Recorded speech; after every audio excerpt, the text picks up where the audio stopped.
we go. All right. Hey, everybody. Um, Welcome to Quiet Horror Stories number 2. And I'm here with Jeff Thomas and Scott Thomas. Hey, guys. Hey, Hello. As per usual. Um, like I said, like I wrote on the message board on Facebook and Twitter and so forth, we're going to be doing this once a month, roughly. So, I hope you guys enjoy that. I hope it kind of, our country and our world, especially the United States, is going through a hell of a lot right now. And hopefully, you know, you find a lot of bright spots, and hopefully this is one of them. So, I did, for those who don't know, did test positive for the coronavirus last week, and I am doing better than I was, but I'm not nearly there. But Jeff and I'm not going to read a story tonight. I think I'm going to read a poem, maybe two, kind of set the mood, and then these guys can do the heavy lifting after that. So, and they're both great readers. So, so yeah, hope you guys enjoy this. And then, of course, later, because of being sick, I'm a little behind on putting Lovecraft eZine podcast videos on Sunday on the audio podcast. I'm too behind. I need to get Ellen Datlow's up and McGibbon's up. Then I'll get this one up. And hopefully I'll be doing that all within the next 7 to 8 days. So that's my plan, unless my health goes downhill. So, and my wife almost didn't let me do this tonight until I told her that you guys were doing all the work. So yeah. Yeah. So anyway, before I read anything, what are you guys reading? Jeff, why don't we start with you, and then we'll circle back. Sure. I'm going to read a story from this book. My collection, Haunted Worlds, came out in 2017 from Hippocampus Press. Right. The beautiful cover artwork by Kimbo Young.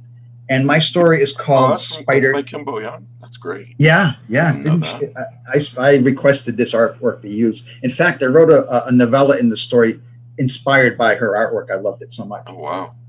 And that came out in 2017. My story is called Spider Gates. Okay. Scott, tell us a little bit about your story, and then we'll circle back to you. Sure. I'm reading a short story called The Lady of the Hill, and a companion piece that goes with it called About Catherine's Hill.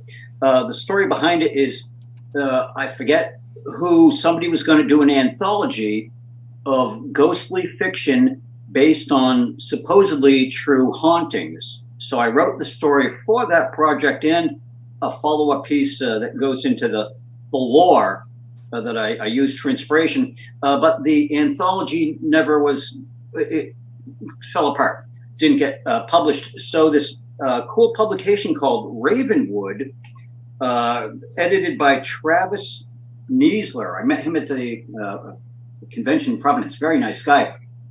But it was in this really cool journal, and that's what I'm doing tonight. That is a great cover. Yeah. Is that magazine done, or is it just, as they get the time to put out another issue? I've lost track. I wish I could tell you. Okay. Well, maybe you can put it in the story in a future anthology. So, or collection. Whatever. Yes. Yeah. That would be cool. Send it to Ellen. Well, yeah, she does a lot of reprints. Anyway, let's start it off with a poem that I really, really like. I've liked for most of my life. I think I can quote it, but with my COVID brain, I've got it up just in case I can't. And by the way, this is the Gandalf COVID haircut. So, That looks great, though. I think it's cool. Yeah. Yep. Danielle doesn't think it's cool. I am looking less, more unkempt than usual though, because of I'm ordered to bed all the time, so it's boring and painful. But anyway, it's by W.B. Yeats, and it's called "The Song of Wandering Ingus." And I've loved it for many years, and I've never read any analyzations of the poem, and I don't know that I want to. I just sort of like to enjoy it as it is. I do know that Angus was some sort of love poet god, I think, if I remember correctly. Anyway, it goes. It's just this is just sort of a mood setter. I'll read a poem or two so that I'm not doing much work. I went out to the hazelwood because a fire was in my head. And I cut and peeled a hazel wand and hooked a berry to a thread. And when white moths were on the wing and moth-like stars were flickering out, I dropped the berry in a stream and caught a little silver trout. When I had laid it on the floor, I went to blow the fire aflame, but something rustled on the floor, and someone called me by my name. It had become a glimmering girl with apple blossom in her hair, who called me by my name and ran and faded through the brightening air. Though I am old with wandering through hollow lands and hilly lands, I will find out where she has gone, and kiss her lips and take her hands, and walk along long dappled grass, and pluck till time and times are done, the silver apples of the moon, the golden apples of the sun. So, short and sweet. Oh, beautiful. So is that where Bradbury got Golden Apples of the Sun? Doesn't he have a story named that? Yeah, and also he's got a short story called Midnight in the Month of June, which I think is the title of an Edgar Allan Poe poem, I believe. I'm pretty sure it's Poe. That was a beautiful poem. That was beautiful, Mike. No, thanks. I didn't want to. I love Poe, Yeats.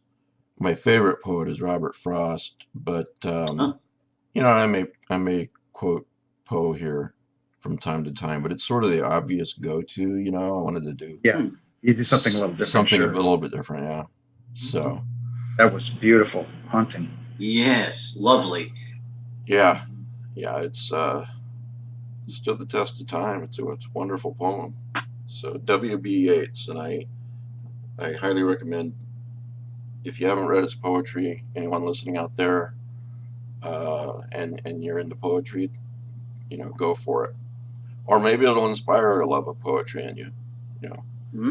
Some poems, they don't do anything for me, and some poems just really inspire me. So some poems just wreck me. Like Thomas Hardy, in one little poem, he could just squeeze my heart more than a whole novel could do. Yeah.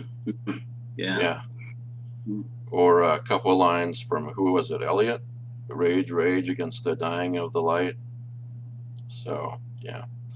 Well, why don't we listen to Jeff's story first? And again, what is the title of this story, and where can we find it?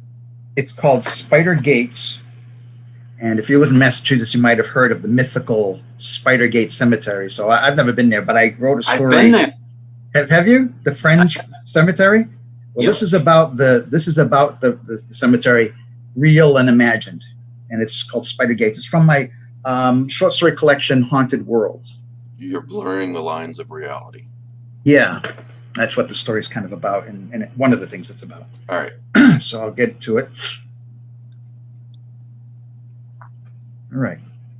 Spider Gates. This all happened when I was a teenager. that may be significant.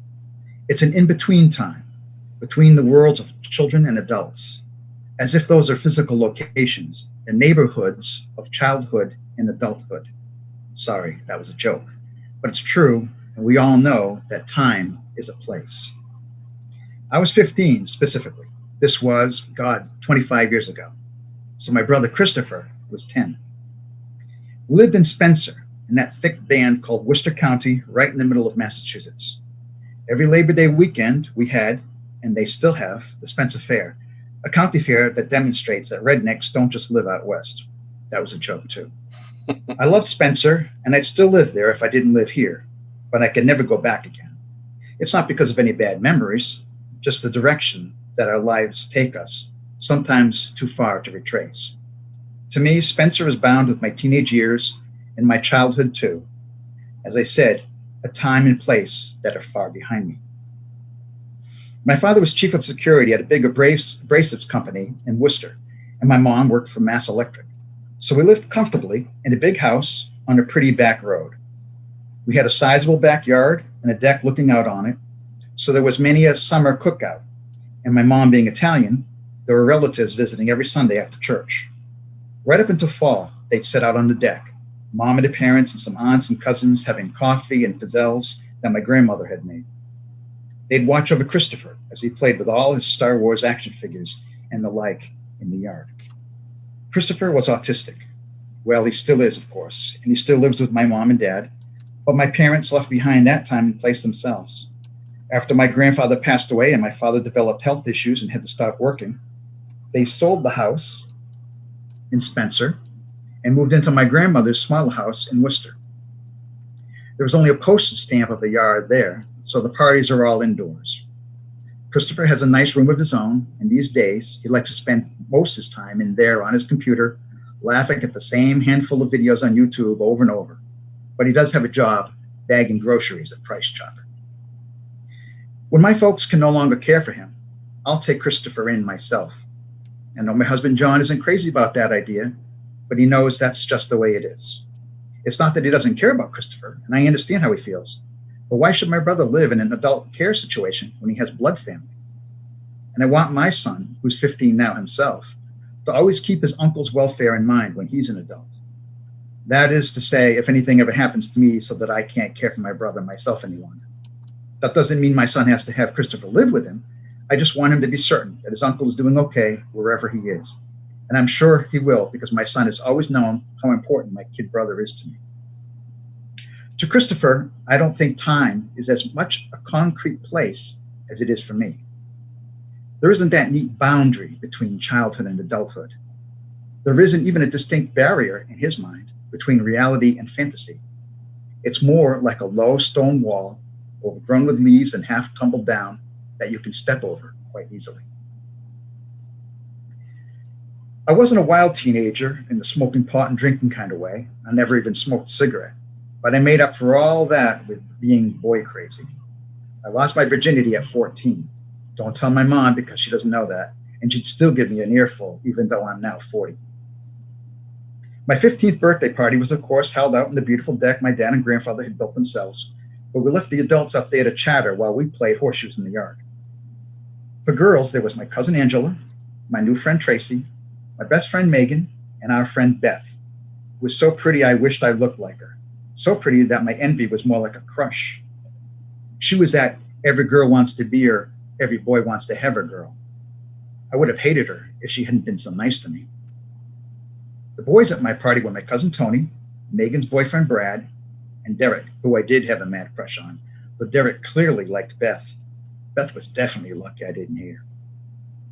At 15, boys act like absolute asses to impress the girls, loud and boisterous, and Brad and Derek were going all out. Wrestling around with each other and even with us girls seemed to be a major tool in their skill set for winning females' favor. The wrestling got a bit out of hand, and my mom quelled that by yelling at us from the deck, so our boy-girl interactions grew more subdued, giggling at suggestive comments and mock insults to replace the physical stuff, teasing aggression still to mask the romantic impulse. Part of that aggressive flirtation took the form of trying to scare each other, and that was when Derek started telling us about Spider Gates. "Oh, I've heard of that place," Megan said. Yeah, Tracy concurred, nodding with sudden solemnity. I hadn't, though, and I asked, what is it? You haven't heard of spider gates? Megan bugged her eyes at me aghast, as if I just confessed I didn't know how babies were made. Huh. And she was the virgin, not me.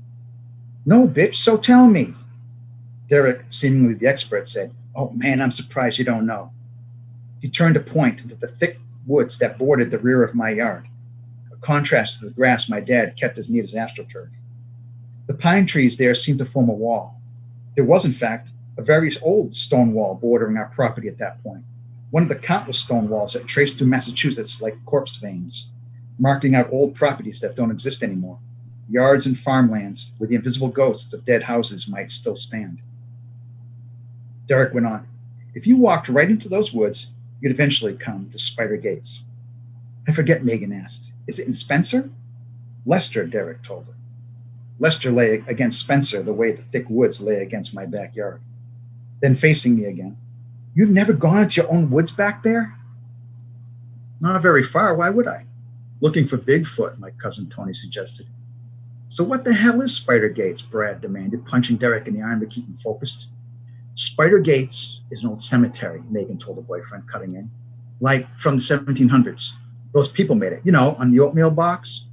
What? Angela laughed. Quakers, Beth said quietly. She was the shy one, besides being so pretty. Megan had told me in whispers that Beth wasn't happy at home. Her mother had divorced and remarried, and she apparently didn't care for her stepfather. Beth had struck me as being sad a lot, if not always sad in her reserved way. And maybe that was part of why she seemed so beautiful to me. Sadness can make people appear poetic or wistful, when in reality, what they're feeling is pain. Yeah, Derek resumed, taking back the conversation. Anyway, this cemetery is way back in the woods there. It's hard to find, but my brother and his friends found it once and told me all about it. So you've never been there yourself? Brad laughed. Shut up and listen, man. The place has 8 gates, metal gates that look like spider webs. If you go through every gate, one after another, when you go through the last gate, you'll disappear into hell. That's why Satan worshippers hold rituals in there all the time. Come on, Brad said. Listen, lots of people know about this stuff. There's this little hill, an altar right in the middle of the place where they do their sacrifices. People say when you're in Spider Gates, you can hear these loud rumbling roars from demons in the woods. And this weird white crap comes seeping up right out of the ground. That whole place is evil. Yeah, those devil-worshipping Quakers, Brad said, with their damn oatmeal. That must be what's seeping out of the ground. Everyone laughed, but Derek was doggedly determined to freak us out. I'm not kidding. We should go there sometime, all of us. All kinds of things happen in that area. One kid hanged himself from a tree in the graveyard, and another time, not far away, they found a girl who was murdered and shoved into an old root cellar. And then, down this old dirt road nearby, there's an abandoned house with a rusty old car out front with no wheels. And sometimes when you see the house, the car isn't there, and then the next time you see it, the car will be back again. Megan jumped back in. There are these rocks in the ground all around the outside of the graveyard, and if you flip them over, you'll find magic symbols carved in them, maybe to summon evil into the graveyard, or maybe to keep evil forces trapped inside so they can't get out. The rest of us had gradually grown more quiet. Derek was achieving the desired effect at last, and our imaginations were joining in his efforts. At some point, 10-year-old Christopher had wandered close to us from where he'd been playing alone in another part of the yard. He stood quietly behind me, positioning and repositioning the limbs of the action figure he was holding, seemingly preoccupied in that world of his own I could never quite imagine. But I felt he was also listening to Derek and Megan with the rest of us. Derek said, there's one grave for this guy named Marmaduke. Marmaduke is a dog, Christopher said behind me. Shh, I told him. And if you walk in a circle around Marmaduke's grave 10 times at midnight, then you kneel down and put your ear to the gravestone, Marmaduke's ghost will talk to you. Christ, Tracy said, hugging herself at the shutter. And how did someone discover that? Brad laughed. Did Marmaduke tell them? Or how could he tell them if you didn't do the ritual first to get him to talk? Megan slapped his arm and said, listen, there's more. Near Spider Gates, deeper in the woods, and it is another cemetery, a smaller one. And maybe you'll find it once, but if you do, you'll never find it a second time. That's it. I've got to go to Spider Gates, Tony said. Are you crazy? His sister Angela said. I wouldn't go near a place like that. Come on, Tony insisted. We all got to go. Christopher can go to Spider Gates, my brother said behind me. Back then, he always referred to himself by name instead of saying I or me. You aren't going, silly, I shushed him. I always felt guilty for it later, but I was often afraid he was going to embarrass me in front of my friends. Go play in the deck now, okay? Dutifully, Christopher turned away and trudged off toward the deck where the adults were having their coffee. I don't believe any of it, I said. You're just afraid to believe it, bitch, Megan said. Best friend talk. Gotta love it. Okay, so let's go right now, Brad said, turning toward the woods at the back of my property. Hang on, I said. If it's such a long walk, it will be gone a long while. My folks will get pissed. Afraid, Megan pronounced. Tony asked Derek, just how far into the woods is it? I don't know exactly. I just know it's in the woods. You sure it's these woods? Okay, look, I'll talk to my brother again to be sure where it is. Then, when we know more, we'll plan a trip someday and we'll all go explore together, all right? Yeah, ask him, Tony said, because I really need to see this crazy place. My cousin Angela tapped her brother on the side of his head. The crazy place is right here. Beth looked over at me and smiled, that sad, pretty smile of hers that I envied so much, and which I can still see to this day, like a white stone set in the flowing brook of time. The day of my party was actually quite cool for September, a prelude to autumn, and my father had used this as an excuse to light up our wood-burning stove for the first time since last winter. We could smell the smoke outside as the party broke up. The last of my friends to leave was Beth, waiting for her mother to pick her up, but she was late. The adults had all moved inside, and so Beth and I sat alone on the deck as the sun lowered behind the tops of the trees massed beyond the edge of our property. Christopher still played behind me in the yard. I've been to Spider Gates one time, Beth confessed to me. What? You have? When? My father took me once. He heard about it too, so he thought we should check it out. My dad's cool like that. My real dad, she stressed. It's in Leicester, like Derek says, but like on the other side of Spence from here. There's no way you could reach it from these woods. She pointed past me toward the rear of the yard. It's not too far from Worcester Airport. You know how Derek said people hear demons roaring in the forest? It's probably just planes taking off from the airport. You know how people like to let their imaginations go wild. Why didn't you say something when the others were here? I asked her. She shrugged and smiled. I didn't want to spoil the fun. But is it really scary like Derek and Megan say? Well, I guess any cemetery is scary, especially deep in the woods, and it is in the woods. But all those stories, wow, like, it doesn't really have 8 gates. It only has 1. But is it really a spiderweb gate? The design looks more like metal wagon wheels to me, she wiggled her fingers, though the spokes are kind of wavy, like spider legs, I guess. Despite having become nervous by the end of Derek's story, I felt disappointed at Beth's description. Of course, all that creepiness had been too good to be true. So I wonder what's really back there in our woods if you go in far enough. Beth shrugged again. Same as any woods, if you go in deep enough, you come out the other side, where there are just more people. She said it as if that was the greatest disappointment of all. More people. Well, they say hell is other people. Beth looked beyond me again, and her gaze seemed to latch onto something. Hey, she began. I twisted around in my seat and sighted Christopher in the purplish gloom, looking distant and indistinct at the edge of the grass where it met the trees. He was peering into the woods as if he intended to step over the bordering wall. Christopher, I shouted to him, get back over here right now. I'll tell Mom if you go in those trees. He turned around, his small, pale face seeming to float, and started crossing the grass slowly toward the deck. Facing Beth again, I explained. One morning we all saw a deer come out of the woods, and Christopher was all excited about it. So he always talks about deers in the woods back there. But you know, he kind of mixes real stuff with stuff he sees in movies or dreams up. He does what they call scripting. A lot of the stuff he says is lines from movies he's memorized. He can memorize every word and even the sound effects from a Disney movie or whatever. When he watches them, he'll say the dialogue before the characters do. But anyway, he always tells us he sees a white deer back there in the trees. Like an albino? I guess. Was the deer you saw an albino? That time? No, it was a regular deer. Anyway, sometimes Christopher takes part of a sandwich or crackers or something and brings it back in the yard because he says he's going to feed the white deer. That's cute. He's just playing. It's make-believe. Yeah, I said, as Christopher was still making his way toward the deck. But he gets a little carried away with it. He says the white deer talks to him. I chuckled, embarrassed by my own admission, but Beth only listened without scoffing or a wise-ass comment, as one of my other friends might make. She even asked, "What does it say to him?" He's never told me that. He just says it whispers to him, and it's a girl. I think it must be something from a movie he saw, Bambi or something. I thought about that. Well, Bambi isn't white, but you know. Well, I did think I saw him looking at something back there a second ago. Huh? You saw what?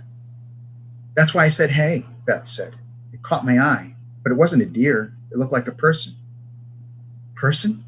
A girl, I guess. I thought he was talking to somebody in your family. I twisted around in my chair again. I saw only Christopher close to mounting the steps to the deck. No one in the far shadows of the yard. Where did she go? I asked. I think I must have imagined it, Beth said meekly, sounding as if she was sorry she had mentioned it. I gave her a look, trying to gauge if she was messing with me, but she appeared sincere, and I couldn't imagine her pulling a joke like that.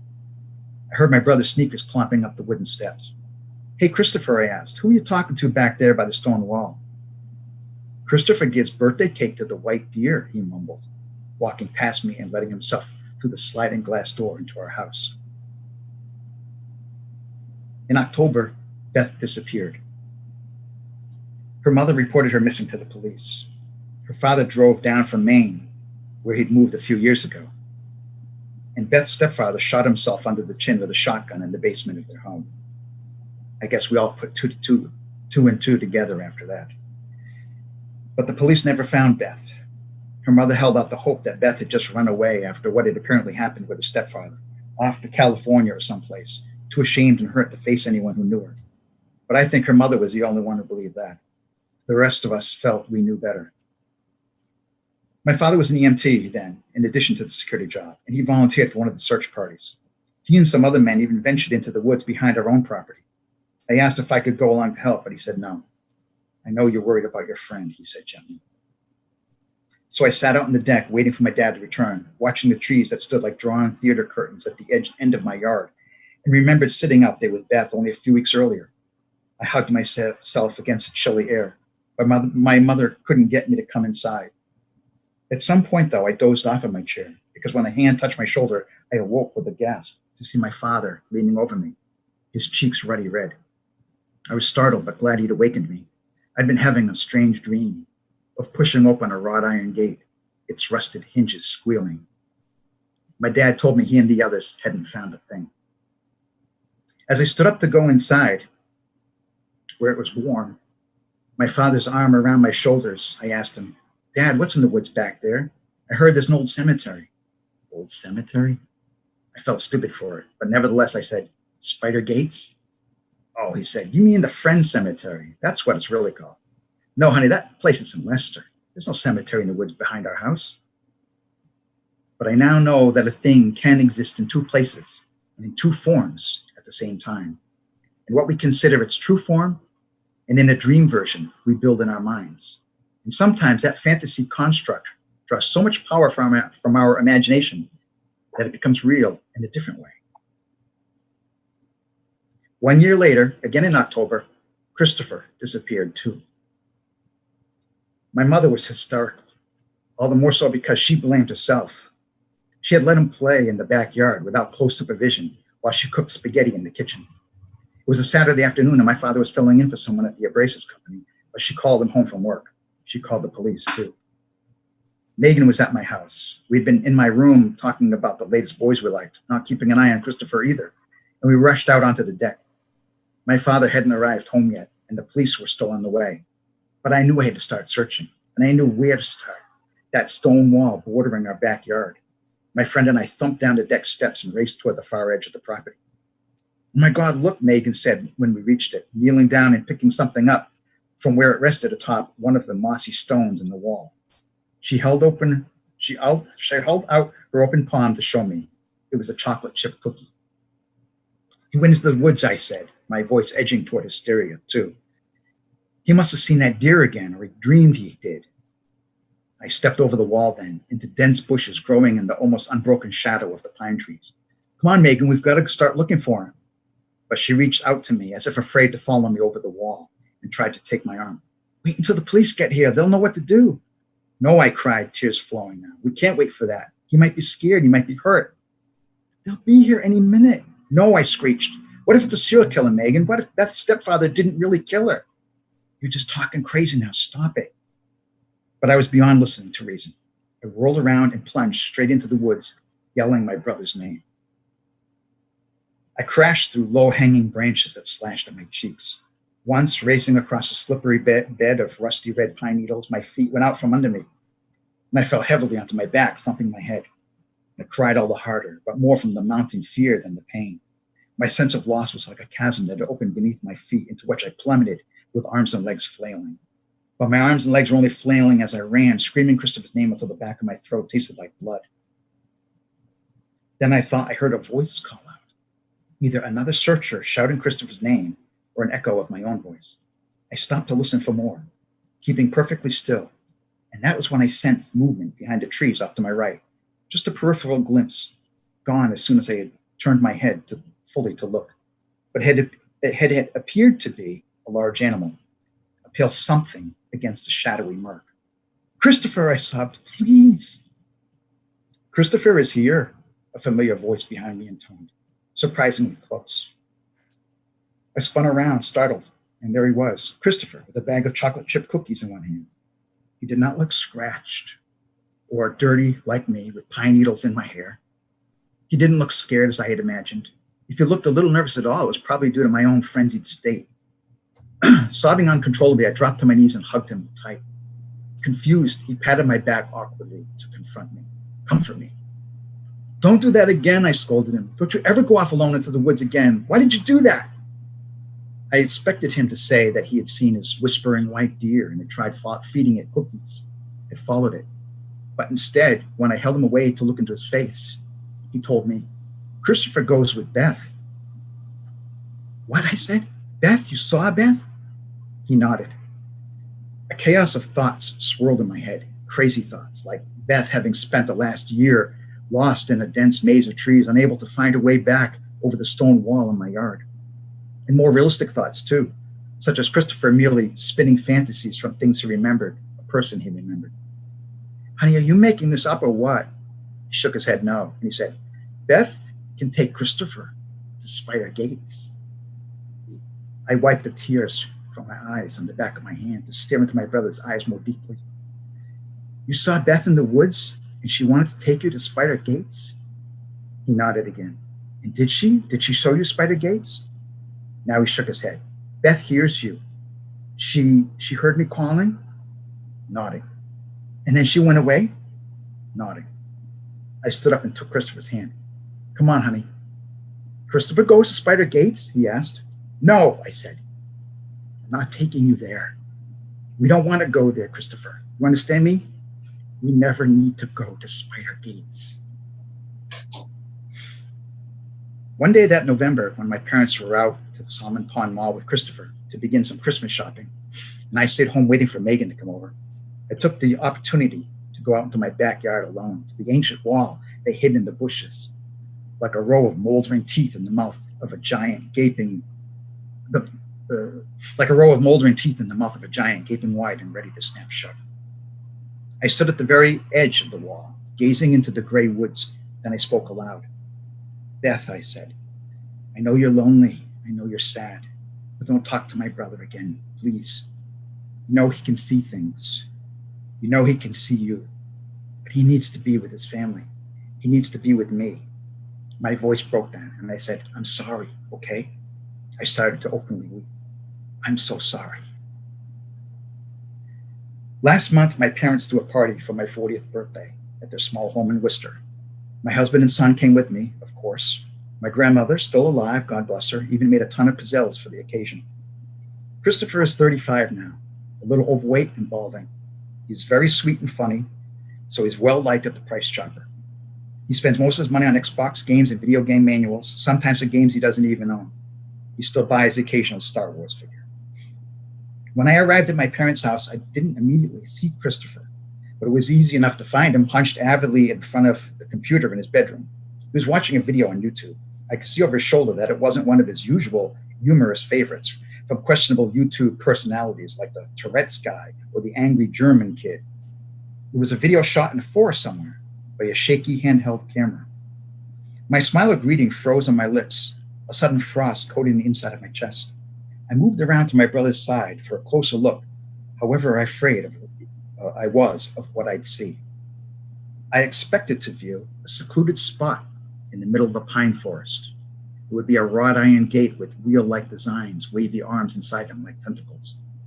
But instead, like the person who had shot the video, I caught a glimpse of something crashing off into the underbrush, startled, a pale, fleeting shape. Though I quickly realized what it was the video's creator had spotted, Christopher looked up at me to explain it. He was smiling. "White deer," he said.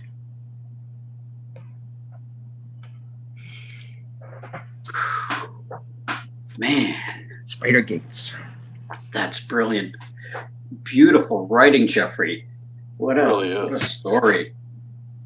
Now that's exactly what I mean when I talk about quiet horror. That's a great example. And as you're reading phrases from the story, I just kept thinking, man, he's such a good writer. Oh, thanks. Thanks. Yeah. That story is personal for me because it's my son is autistic, and one time we lost him for about an hour in Providence. It was right around where they have the convention. And what's that thing that they do with the little rafts that they put the lanterns and everything in the water? It's fire. Water fire. Water fire. It was Yeah. a water fire, and I just leaned over the railing to look at that for just seconds. Turned around and he was gone, swept up in the crowd. Swept the away worst in the crowd. feeling in the And world. I was with my girlfriend at the time and her kids, and we frantically looked for him for an hour. The police were looking for him. Taxi drivers were looking for him. The word got out. And turns out, luckily, he didn't stray far from there. And my girlfriend found him pretty quickly. But by then, we were all spread out and panicking and looking for him. And that was the worst day of my life. And so a little of that anxiety is what I put into that story. Yeah, when Logan was, I don't know, about 6, he did a race in the park. So when we still lived in Iowa with other kids his age. You know, just it was a competition, but it wasn't, if you know what I mean, at that age. And every kid there was like a year older than him, but he wanted to do it, so he did it. And all the kids were done. It was part of the path was through the woods, only very briefly, and all the kids were together. So, and the school had set this up, so you don't really think anything of it. Then I realized he's the littlest, so he's the last, and Danielle and I are like, where the hell is he? And it only lasted for 6 or 7 minutes to go find him, but that's the worst feeling in the world. It is absolutely. Yeah. Did I, Spider Gates, and again, what collection is that in? Haunted Worlds? It's Haunted Worlds from Hippocampus Press. And the title is Spider Gates. Yes, Spider Gates is the name of the story. Yep. Okay. Whoop. Well, yeah, pick that up, folks. Did I tell you guys ever about a cemetery called 13 Stairs? That doesn't sound familiar, Mike. Okay, so this is really brief. This is a true story. It was probably about 2 years after I got married, so I was very young, like 27, and living in Cedar Rapids, Iowa. And I, on the web, which, believe it or not, existed back then, it was called AOL. Anyway, I found out about this cemetery out in the sticks, about half an hour maybe, something like that, away from town, called 13 Stairs. And the rumor was that it was haunted. That's always the rumor. And so a friend and I decided that we were going to drive there in the middle of the night and just check it out. Now, I don't think either one of us expected a ghost. Okay, that we just thought hey, what the hell? Let's do this for the experience. And we were going to meet up with these other two guys who I had met online. And it's, it's not more safeguards today, but it's still dangerous to meet someone online unless you start in public. Well, we were meeting these two guys in the middle of the night in the woods, in the dark woods, in this small cemetery. Oh. Well, it turned out that both parties were worried that the other party were axe murderers, so it was all okay.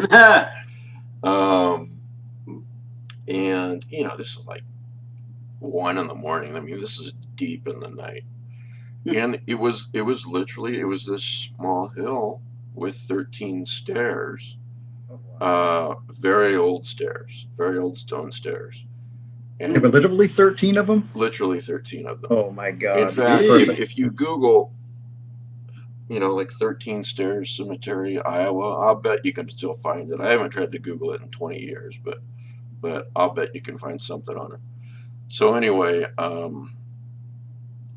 so it's so dark, and we brought flashlights, of course, and we're looking around. Didn't see a ghost, but what hit me was, you go up these 13 stone steps and you're at the top of the little hill, and then around you in 3 directions, more or less like a U, like an upside down U, are very deep, dark woods. Mm. And I remember standing at the top of the stairs. I was looking at the headstones.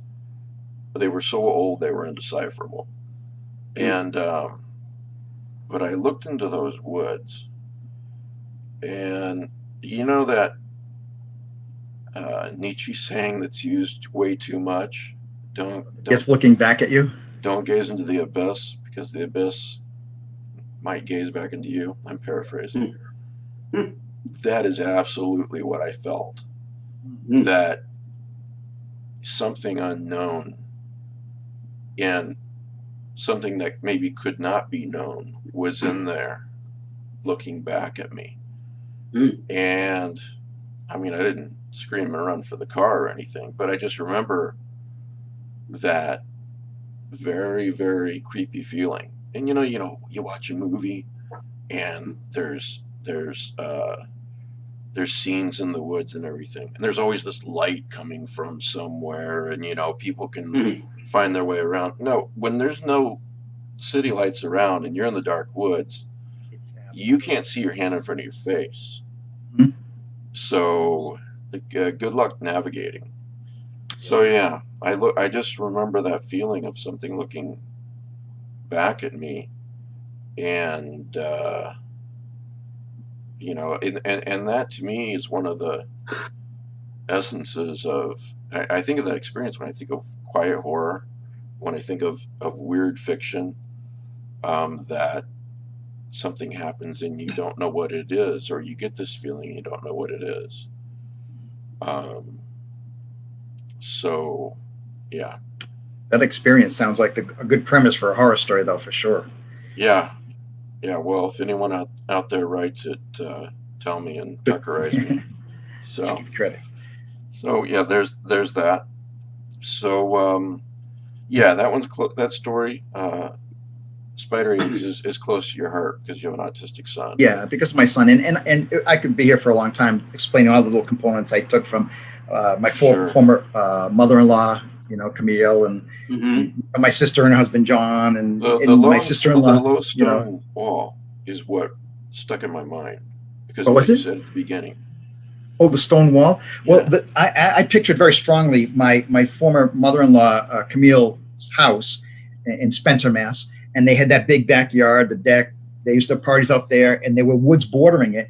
And I remember my sister-in-law, Susie, talking about that. If you went in the woods back there, you could reach spider gates. And I looked it up, and it was like, it was physically impossible. But it's just that people talk about and getting each other all psyched up. So I took quite a lot of elements from different real life sources and put it together, Jeffrey, did you incorporate some of the actual lore about spider gates? 'Cause some of it sounded familiar. All those stories they were telling each other about the 8 stones with the magic symbols carved in them, the house with the car that sometimes it's there, sometimes that's all real stories that people tell about spider gates. Oh, wow. That the 8 gates, and you'll disappear into hell, and the roaring demons, and that's all real true legends. Real true legends about spider gates. So it's actually, I'm sorry. Go ahead, Scott. Oh, it's actually pretty unremarkable. It does have the gate with that is the wagon wheels, suggestive of webs, but there's not a lot of stones. It's very decrepit, and it's all woods around it, but it's very sparse. There's not too much to it, but you're psychologically primed to imagine it as being legendary place. So that's like in the story they say, like, there's the real spider gates, and then there's the spider gates of the mind. That this is a construction people have built up, and they keep compounding it with their imaginations and their fears and so forth. Which is the case, but it's fun to think about, and this is sort of adjacent to that. I read a novel recently where it's the Charlie Parker series where they start off as regular detective stories, and they slowly move into supernatural things. I mean, before you know it, you're in the supernatural stuff, but it seems more real because it happens so slowly over the course of the series. It's sort of like Laird's new trilogy. The Coleridge trilogy, Laird Barron. Let's see, his first one is, I've got it right here somewhere. Blood Standard, is that the first one? Blood Standard, yeah, thanks. I've been meaning to get to, sure I'm going to love the hell out of them, but I just haven't caught up. I think Black Mountain, if memory serves, is the second one, and then Worse Angels is the third one, and he's doing that same sort of more or less concept. Not that Charlie Parker and Coleridge are anywhere near the same, but he's doing that same sort of concept of introducing. I've heard that about it, and it makes me so excited. I want to jump into that one, but I don't want to read that one before I've read the other ones. So. Exactly. Although I have read series out of order, like the Martin Cruz Smith's Arkady Renko books, the Russian police investigator. I've read some of those out of the order, and I still enjoyed the hell out of them. But I am trying to resist that with Laird's books. I want to read them in sequence. I just haven't, like I said, got to them yet. Well, I'm friends with Laird, but I don't want to speak for him. But I believe, first of all, he made a joke on the message board a while back. One of those memes. I'm not saying it's Lovecraftian, but it's Lovecraftian. Speaking of Worse Angels, But he did say that Coleridge, the series, is set in the same universe as like the Croning and so forth. Fascinating. I wonder if what's going to happen further on, if he's going to kind of bring that in a little bit more. Yeah, I believe I have that right because he's going to be on the show on August 23rd. I think he has 2 separate universes, but I'm not sure. I'll ask him. I should know, so hopefully he's not watching this. But hopefully he is watching this. Anyway, he'll forgive me if I say this. Go out and buy Coleridge books so that we can get a number 4, because we absolutely need a number 4. So, all right, Scott. Hello. Okay, so again, I'm reading The Lady of the Hill from Ravenwood, issue 2. And what is that on your shirt? So this is, I believe it's Dave Felton artwork. It looks like it. The H.P. Lovecraft Providence Statue Project. Oh, that definitely looks like Dave Felton's artwork. It sure does. That's got to be Dave Felton. But before we move forward, just to give Dave Felton some more props, just Google him, folks, because he's a fantastic artist. But he created this for me for a short story I wrote. Yeah. And then a certain person on this panel right now bought it for me from Dave as a gift. It's the only one that exists. It was very sweet of you and Happy to have the unexpected, Jeff. opportunity. I really appreciate it. Sure. It really blew me away. So yeah. I thought it'd be cool for you to have that. it is, and it's within reach over here at all times. So awesome. So anyway, Scott, please, what's the title of the story again? The Lady of the Hill. The Lady of the Hill. Alrighty. So, Maine, early 1800s. Every road has a tale to tell, and some more compellingly than others. But every road, like every story, is a singular thing, and while both tracks and tales spread and twine across the land, their particulars are varied. Certain stories, for instance, are happy, others gloomy, and some, it seems, might best be left untold, and some roads better left untraveled. I'm minded of a road in the wilds of coastal Maine where forests of brooding spruce crowd the landscape and the voices of crows carry down from steep hills to fade like mist over ponds and sullen coves. The mark of man might seem an incongruous thing upon such a place, and yet villages have risen up within that forbidding environ. The flora parted to accommodate trails which stitch these settlements together. One road of note has a peculiar history, but then many parts of New England convey an attitude of mystery, don't they? The road in question came about because of a father's love of his daughter. The man was Colonel John Brooks, an Englishman who proved so successful as a lumber baron and land agent that he erected a stately mansion of brick in the township of Ellsworth, a parish which occupied land on both sides of the salt-flowing Union River. The house, which was completed in 1828, might very well have been the finest in that part of the world and offered all the comforts that Brooks and his family could want for. It stood on a hill amidst splendid hemlocks, the white of porch pillars and balusters stark against the brickwork. Anyone passing there on the road to Surrey knew with a glance that the home spoke of wealth and privilege.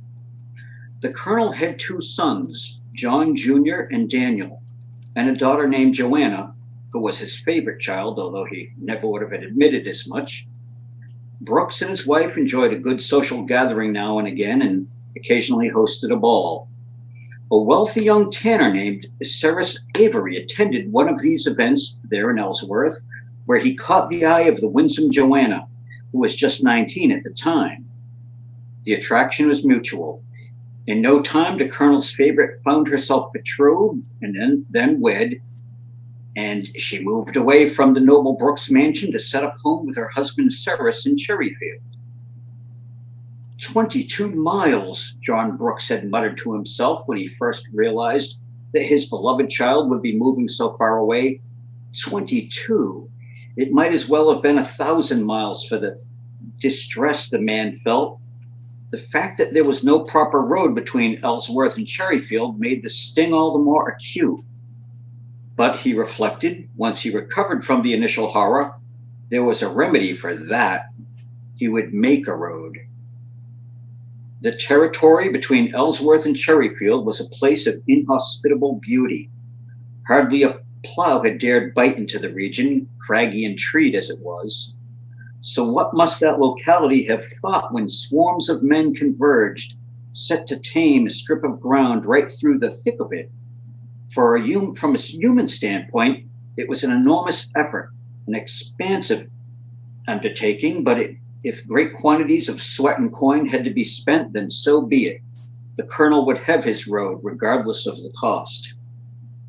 Workers labored to carve the trail through the dense forest, their path scaling sharp rises, curving around cliffs and solemn ponds, defying the feral landscape. When at last it was done, Colonel Brooks gained himself a more direct route for the visiting of his beloved child, and thus was happy. People called it Brooks's Wood Road. You look as if you have seen a ghost, Colonel Brooks said, looking up from his writing desk in the study. His younger son, Daniel, had just entered the room and stood there pale and numb. "What ails you, son?" Daniel sat down with his top hat in his lap and began drumming on its top with nervous fingers. "I have heard something terrible." The colonel stuck his quill into one of the small holes that ringed around the mouth of his inkwell and sat back, chair creaking. "Well, am I to guess, or are you going to tell me what it is you have heard?" "Last night there was a disastrous mishap on the road." The elder Brooks sat forward. "My road?" "Yes, a young fellow and his betrothed were homebound to Franklin, having attended a ball in Harrington, and lost a wheel while on the great hill and tumbled down. They both are dead." "Dear me," Colonel Brooks breathed. "It was a ghastly sight. From what I understand, the woman was beheaded." The colonel grimaced. "Such an awful thing. Are they people known to us?" "I think not. The man was Kenneth Newcomb. The woman was of the name Catherine Pitts." Colonel Brooks turned and looked to one of the tall windows, his eyes narrowing in thought. "I wonder, had I not made the road, would these poor souls still walk and breathe?" Daniel said, "Please do not think ill of yourself, Father. The workings of Providence are a mystery to us. It can certainly be said that you had no hand in this. At any rate, it is a most tragic situation." "Well," Daniel offered, "at least the woman did not suffer." The weeks that followed were a busy time for Colonel Brooks. As a man of business, he found himself occupied by the tending of land deals and the overseeing of timber ventures. The ships he owned were now carrying lumber he produced to places as far off as the Caribbean and Europe and the Pacific coast. The responsibility of tending to these matters alone was enough to keep one from other pursuits. While pleased with the success of his efforts, Colonel Brooks regretted not finding time to visit Joanna over in Cherryfield. Soon, he would tell himself, I will visit her soon. While the colonel had little time for leisure, he had even less time for the ridiculous things being said about Brookswood Road. He refused to hear the majority of it, though the towns thereabout were abuzz with stories. Even his wife had taken to imparting them and had told him that she heard of a fellow who, traveling the road at night, came upon a pretty young woman standing on the top of the high hill there, begging for a ride. The young gentleman obliged her, but when his carriage reached the spot where the deadly accident had occurred, at the bottom of the rise, the man turned to see a headless figure sitting beside him. What then? Colonel Brooks asked impatiently as his wife shared the story. Mrs. Brooks widened her eyes at him. She was gone as quick as a candle blown out. The patriarch wagged his head. Never have I heard such nonsense. Who was this fool storyteller? Some drunkard from Jones's Port? The son of a minister from Orland. So I'm to believe him not to be mad with drink simply because he springs from the loins of a minister? What sort of sensible man sees headless women about? Oh, John, must you talk so and to speak so angrily? The colonel collected himself. Perhaps, he reasoned, his measure of exasperation was disproportionate. I'm sorry, my dear. The seasons, while generally likened to the turning of a wheel, might also be compared to a hill, imagination willing. The new year could be said to start at the bottom, from whence it climbs up and out of its own chilling snows until it buds and blooms and reaches the crest of the annual mount, which would be summer. But there the year seems to pause, settling into its own sweltering greenery until, after what seems a rather long time, the year begins its descent down the opposite side of the rise. It was past the peak of summer in late July, heavy with heat. It was past that peak of summer in late July, heavy with heat, lumbered toward August. An observant eye might have noticed a marginal quantity of bracken beginning the transition from green to yellow, and a few high leaves in the weakest trees hastening the autumn colors. The daylight had been shortening since the solstice, and by month's end and early evening was marked by lengthy shadows and a sunset hint of rust. Colonel Brooks had at last found time to make the trip to Cherryfield in his phaeton. Joanna was happy to have her dear father around, and even her husband Sarah seemed delighted. The couple made an effort to make their guest feel comfortable and appreciated, every bit the kindly and important fellow that he was. The visit was so pleasant that the colonel lost track of time. "I'm afraid I must be about my way," Colonel Brooks said, noticing through the parlor windows that the sun was not very far from setting, "for it should be dark before I'm halfway home." A look of concern came over Joanna's face when she heard this. "Oh, Father, better you stay here then. You shouldn't want to be on the road at night, not with that lady about." Colonel Brooks noticed Cyrus rolling his eyes. The colonel wagged his head. "My dear girl, there is no lady about. I'm not one for those silly tales." "Oh, but a farmer here in town saw her only last week, just standing on the hill in the mist. And Father, she was without her head. They never did find that, you know." "It's nonsense, Joanna." Turning to face Cyrus, Colonel Brooks spoke in an apologetic tone. "My daughter has forever been prey to fancy." Cyrus smiled, chuckled, and offered, "Indeed, she is prone to such, sir, and all the more endearing for it." The colonel gave a little laugh. "Yes, well put, my boy." Joanna pouted. "How very smug you are, the both of you."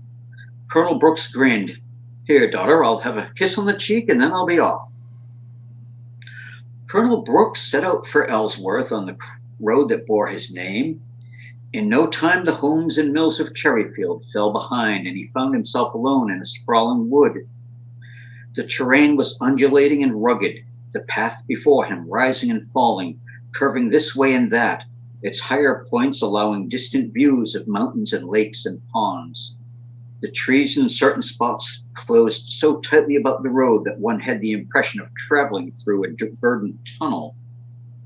The visit with Joanna and Cyrus had left the colonel in good spirits, and he thought back fondly on this and that moment as his single horse phaeton weaved amongst the inscrutable spruce which seemed to draw nourishment from their own cooled shade. He was hardly a third of the way home when the sun dipped behind the tree line, and the shadows of the thick forest ran together into a single darkness. Another man might have been unsettled, finding himself in such isolation on that particular track with the light swiftly diminishing. But Colonel Brooks was not concerned in the slightest. He was far from superstitious, and but for the occasional jostling caused by the ruts and pits in the surface of the road, found little to dislike about his situation. It was a lovely evening, really, the atmosphere not so stiflingly hot as it had been recently, and the scent of evergreens on the air was quite pleasant. The sky and bordering forests continued to darken as the man made his way toward home. At length the moon could be seen rising patiently beyond the trees, the furred arms of which did their best to obscure it. The small peeping frogs that not so long before had filled evenings with noise had since fallen quiet, and it was too early in the year for the sound of crickets. Consequently, a remarkable quietude settled over the scene, and Colonel Brooks could hear nothing but the creaking and squeaking of his own carriage. Evening gave way to night, and the moon rose higher. The lone rider was glad for the lantern on his phaeton, glad for the bluish-white light that came from above where crowding trees permitted. The clustered spruce formed amorphous walls on either side, their bulk only vaguely defined by the feeble illumination. The hill at last, Colonel Brooks spoke aloud when the carriage arrived at the base of a 1,000-foot rise where some claimed to have seen a headless woman. The incline was steep, and the colonel's horse labored as it drew the phaeton up toward the moon, which by that point had settled high above the stabbing treetops, a silvery pearl over the hill. Colonel Brooks could not see very far ahead, but as he neared the summit, he noticed various roadside bushes and short young trees that a nervous soul might have mistaken for a figure standing there on the peak. Well, the man said smugly to himself, I see no Catherine. There was little to see, in fact. There at the top of the hill, little more than surrounding black woods and the faintest impression of mountains beyond. Colonel Brooks had paused there to give his horse a rest, when a strange cry came shrilling out of the dim maze of trees to one side. The man shuddered. It had sounded like a woman, he thought, a woman in a state of great distress. He collected himself, refusing to be fearful. Perhaps, he reasoned, there was a prankster crouching in the spruce, or maybe he had startled some kind of bird. Who knew what curious breeds might be hiding there in the night woods of Maine? No longer content to sit waiting for the horse to recover from its effort of scaling the hill, Colonel Brooks flicked the reins and the phaeton jolted forward. Past the peak, the carriage now came to where the road pitched sharply downward, arcing somewhat to the right as it led beyond the reach of his lantern and eyes. It was down there in the gloom at the bottom of the hill that the young couple had been found dead after their carriage went tumbling down the slope. Again, an unearthly shriek came flying out of the trees. Heavens! Colonel Brooks exclaimed. The man looked this way and that, trying to find the source of the noise, but there was nothing for the eyes but trees and more trees, and even those were hard to discern, being sparingly described by the moon's soft touch. The high, horrible sound was louder the next time Colonel Brooks heard it. Apparently, the farther he progressed down the hill, the closer he got to the source. His heart was now pounding faster than the hooves of his horse, and as he drew nearer to the base of the mount, the colonel cringed at the closeness of the subsequent shriek at the bottom of the hill and where the fatal carriage had come to a stop. That spot was within view. Clumpy black trees rose above the spot on either side of the road. The cry had come from somewhere in that rolling forest. A smile came to Colonel Brooks's face. He sat up in his seat, feeling emboldened, solving the mystery in his mind as the phaeton made the bottom of the hill and approached the site where the mishap had ended. He had known an animal to make terrible, unnerving cries like that before. A fox, he said to himself. It is merely a fox. He was half right. Just then, as Colonel Brooks stared in horror, a fox dashed out of the woods and ran across the road, past the front of the carriage. It was dragging the rotten head of a woman by long disheveled hair, and the head was screaming, screaming, screaming, and screaming. Oh my God, what a ghastly image. Wow. Wow. Oh my God. Great story, Awesome. Scott.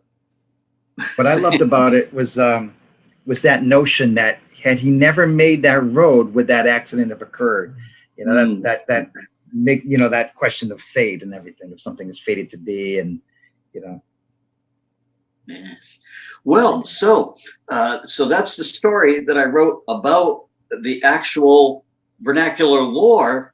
And this was in a place where I lived. I lived in Cherryfield, Maine, which is mentioned here. Ellsworth is where I would go to shop when I lived there. And the colonel's house, I've been to it.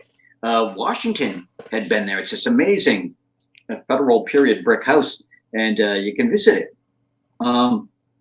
So there is this road from Cherryfield to Ellsworth, and it's amazing. It's windy, the woods, and as I tried to describe and convey in the story, very evocative. But it was a shortcut to get from Cherryfield to Ellsworth, the more built-up area where folks would shop. So again, this piece here is called About Catherine's Hill, and it goes into the story that inspired my fictional piece I just read. So the haunting of Catherine's Hill may very, very well be the best known ghost story in Down East Maine. To my knowledge, at any rate, it belongs to a global family of hitchhiking ghost lore that includes Chicago's famous Resurrection Mary, sharing certain key elements in an almost archetypal fashion. In this sort of legend particular vernacular details aside, a young woman dies in a tragic accident and then appears as a fetching hitchhiker on a lonely road. She is picked up and then seems seen to disappear or reveal her unearthliness in some sort of way. Catherine's Hill is a real place, a small mountain nearly 1,000 feet high in the forested region between the towns of Cherryfield and Ellsworth, Maine. It's an appropriate setting for a haunting, an area sculpted long ago by the movement of glaciers. The landscape is rocky, rolling, and largely covered in spruce. The hill itself is wooded and very steep. One passes up and over Catherine's Hill by traveling on Black's Wood Road, part of Route 182, which was created so that a wealthy Englishman named Colonel John Black could visit his daughter who lived in Cherryfield. Black is credited with recognizing the lumber potential of the sprawling Maine woods and with being a successful gent who built an impressive brick mansion between 1824 and 1825 named Woodlawn in Ellsworth, Hancock County.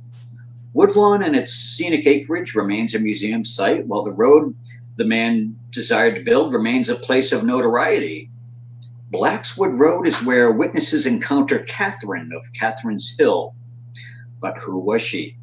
The identity of the spectral hitchhiker cannot be linked with certainty to any single individual, and while there are varied versions within the body of lore, the ghostly Catherine is always a pretty teen or young woman in a dress. Some set her tragic demise and decapitation in the Days of Carriages, maintaining that she died on her wedding night. Other tellings have her dying in a Model T Ford. Interestingly, there is a car of that very kind submerged in the waters of Fox Pond, one of the locations where witnesses claim to have seen the apparition. Some accounts have Catherine dying in the days of Prohibition or after attending a prom in the 50s or 60s. One would think there would be record of this. While a male companion seems to perish along with Catherine in each manifestation of the fatal scenario, I've heard no mention of a husband, boyfriend, date, etc. ghost related to the Catherine's Hill haunting. There are many who have supposedly encountered Catherine, sometimes headless, sometimes not. There are even recent incidents which, if they are to be believed, are quite dramatic. Some allege to have given her rides, while others have spoken with her or have seen her standing in the mist. According to folklore, a person who refuses to pick up the hitchhiking ghost will find themselves cursed and may very well end up dead. I have traveled over Catherine's Hill and along Black's Wood Road plenty of times, but fortunately, I haven't seen any hitchhikers, headless or otherwise. Those interested in the phenomenon of hitchhiking ghosts might care to explore further by getting their hands on a copy of the Evidence for Phantom Hitchhikers by Michael Goss. So that's the background piece. But you know that you said that's an archetypal, it's almost like an urban legend now. On my first trip to Vietnam in 2004, I had a girlfriend there, and she told me that story. She said there's a place in Vietnam where there's this hitchhiker girl, and if you pick her up, she gets in the car and you're driving along, you look and she's not there anymore. It's like that story is even she's telling me a story as if it's the first time I would have heard something like that. It's even international now that all over the world. Over the world they have these. It's so common that it was actually the very first episode of Supernatural. Something like that. You know, and those guys have covered just about everything, but that was the very first ones. No kidding. A woman, they called it a woman in white that would haunt this road. So how that all originated and why that particular story has become so widespread. You know? Yeah. Resurrection Mary. It's like that's the one that comes to mind. That even as that song, you know. Yes, the song. Richard Crowe, a ghost hunter who did ghost tours of Chicago. He talked a lot about. She was what everybody when they'd call when he was be on a radio show as a guest. Everyone wanted to hear about Resurrection Mary and Resurrection Cemetery, and the story was she went to a ball and died in an accident, and somebody would pick her up hitchhiking, and and she'd leave her sweater, and he'd take it to her mother's house or something, and the sweater would be found on her grave or something. Right. And, oh no, she died years ago. And Resurrection Mary, people claim they saw her holding the metal bars of Resurrection Cemetery, peering out. And when they checked the bars, there were handprints burned into the bent metal. And the local folks tried to weld them and get rid of these, reshape the bars, and they never could. And all this fun folklore. They always have certain embellishments, but at the core, they have that one particular scenario. Some stories. You mentioned, Scott, that the legend is if you see her and you don't pick her up, you're cursed. And then there's other legends of if you do pick her up, you're cursed, that you should drive on by. So you never know. You're just damned if you do and damned if you don't. Right. Personally, if I'm driving on a dark road at night and I see a lady by herself that needs help, I'm going to stop. So, Good chances and help. So, yeah.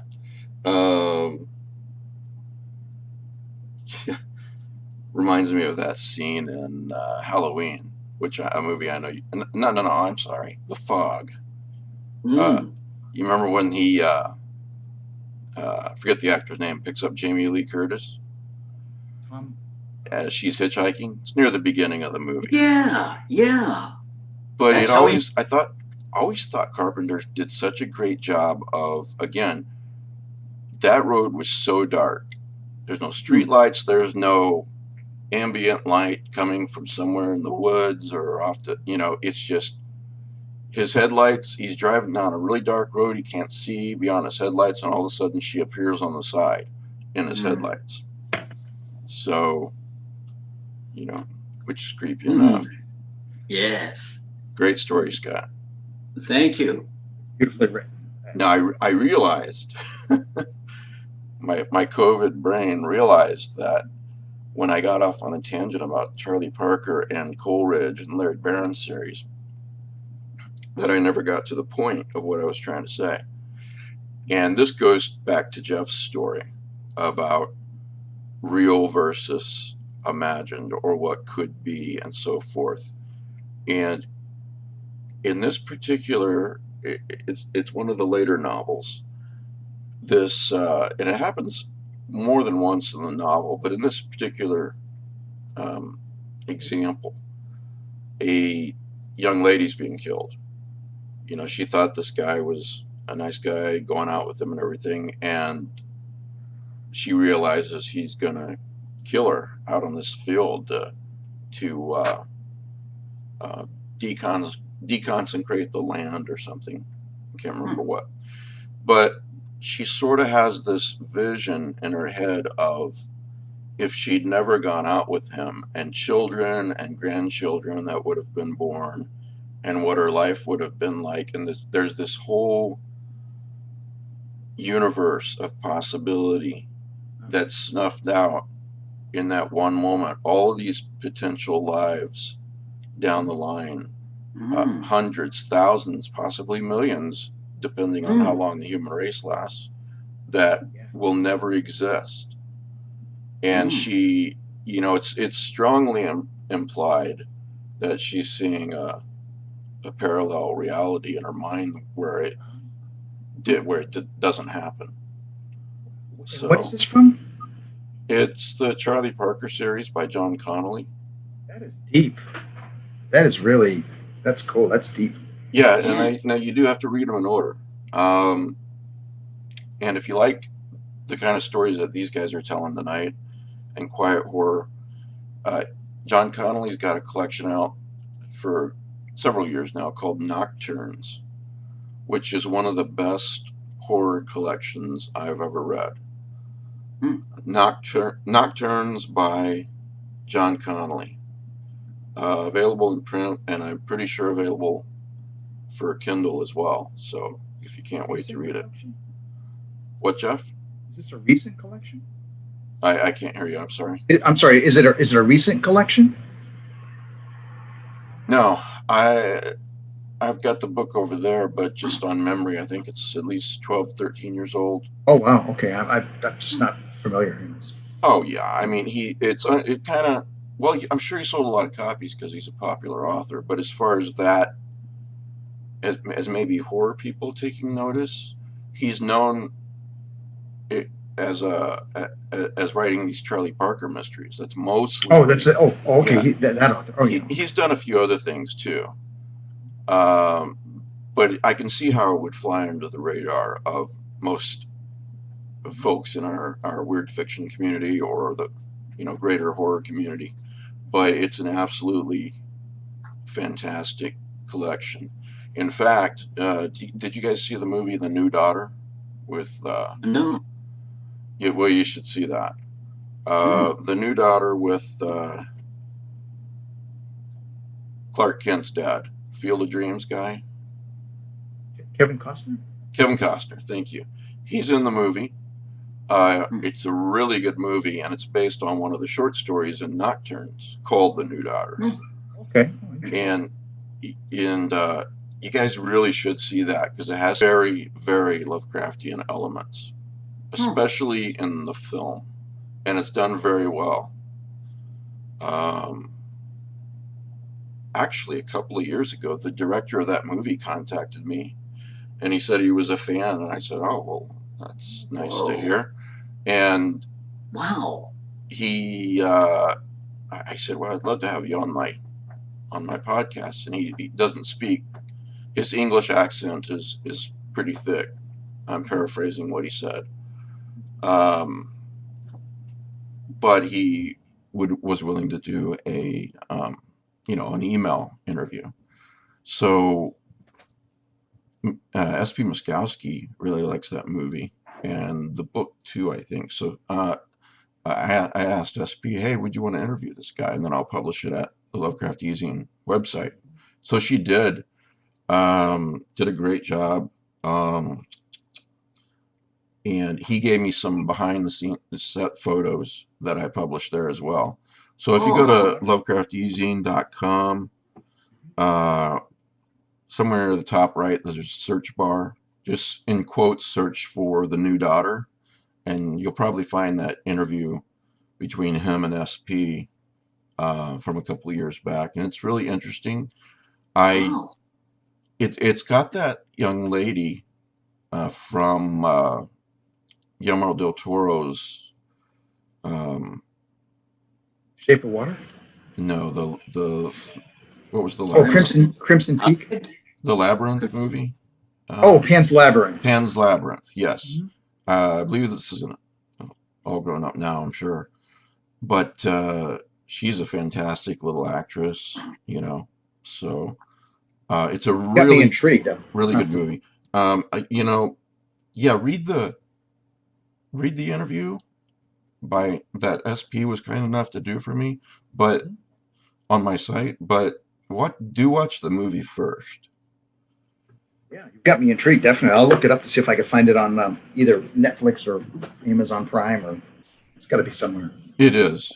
I own it on Amazon. At one time, it was on Prime. At one time, it was on Netflix. I don't know right now, so you just have to check. But it's a wonderful movie, very understated at the beginning, and there's just a slow feeling of creepiness. Cool. It's exactly the kind of Lovecraftian movie, quote unquote, that I like. It's subtle.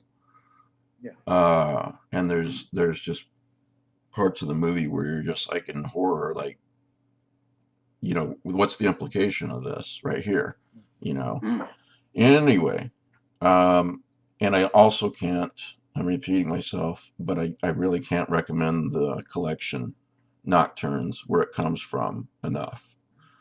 It is okay to watch the New Daughter movie before you read the collection. It's not a big deal. They do, as movies do, they add to a short story and change a few things around, but I think they did a good job with the change, the changes. Intriguing. So yeah, John Connolly, Nocturnes, the new Daughter, starring Kevin Costner. So yeah, And if you watch it, speaking to the audience now, if you watch it, please shoot me an email, lovecraftezine@gmail.com, and let me know what you thought. You guys too, because I really value you guys' opinions. So I rewatch it every couple of years. It's that good. So why don't I close with Definitely intrigued. take a drink here. Got this a couple of years ago from my wife and son for Ah. Christmas. Nice. Poetry of Robert Frost, collected poems, complete and unabridged. Like I said, if I had to pick a favorite poet, he's it. So, you know, he writes a lot about country life, that kind of thing. But he's also got this sort of dark element in some of his poems. I don't know how many of them you guys have gotten around to reading. There's too many books to read in only one lifetime, you know. But this is called My November Guest, and I think it makes a good closing. And I can't quote it, but I'll read it. I know that one. Do you? Yeah. Well, then you know it's pretty fitting for this type of thing. Excuse me. My November guest. My sorrow, when she's here with me, thinks these dark days of autumn rain are beautiful as days can be. She loves the bare, the withered tree. She walks the sodden pasture lane. Her pleasure will not let me stay. She talks, and I am fain to list. She's glad the birds are gone away. She's glad her simple worsted gray is silver now, with clinging mist. The desolate, deserted trees, the faded earth, the heavy sky, the beauties she so truly sees. She thinks I have no eye for these, and vexes me for reason why. But not yesterday I learned to know the love of bare November days before the coming of the snow. But it were vain to tell her so, and they are better for her praise. Robert Frost, My November Guest. So. It's wonderful. Well, thanks, guys. So Tuesday nights, maybe roughly once a month, works out best for you. Yes, definitely. 9 love p.m. it. 9 p.m. Central. Mhm. So, all right. Mike, you take care of yourself, and hopefully by our next back to bed. Yeah, Before my wife gets upset on me. Yeah, that's the best. That's the best way to do it. Yeah. I guarantee if I went another 15 minutes, I'd be in trouble. So, yeah, but she's just looking out for me. So, of course. Yeah. So anyway, Jeff, thank you. Scott, thank you. I loved both of those stories. Thank you. You guys know I'm a big fan of your work. So, and pleasure. We'll do this again soon. Thanks everybody for watching and listening, and we'll see you on Sunday for the regular broadcast with F. Paul Wilson. And we'll see you. We'll do this again in about a month. Thanks, guys. Excellent. Thank you, Mike. Good night, everybody.